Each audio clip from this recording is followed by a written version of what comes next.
Eram tânăr cu speranțe și aveam 20 de ani și-am iubit o copiliță de vreo 15-16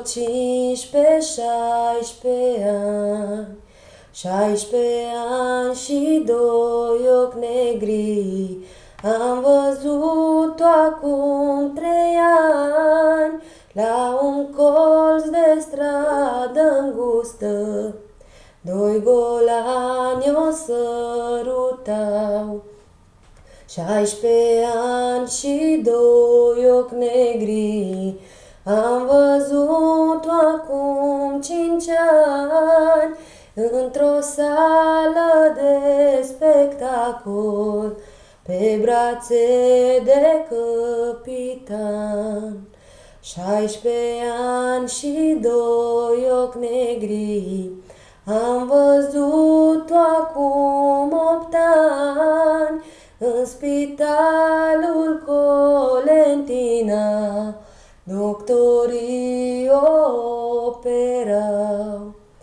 2 la cap, 2 la picioare, 2 o întrebau ce-o doare.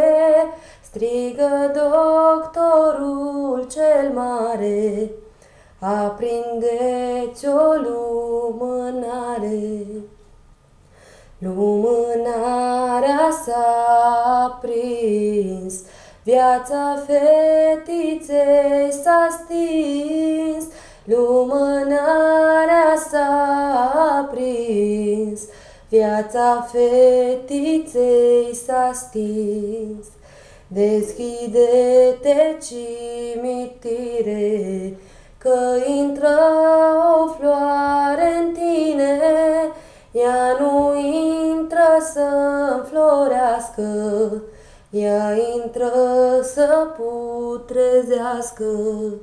Vezi, fetițo, ce fac banii, dragostea cu toți golanii. Vezi, fetițo, ce fac lei, dragostea cu derbedei.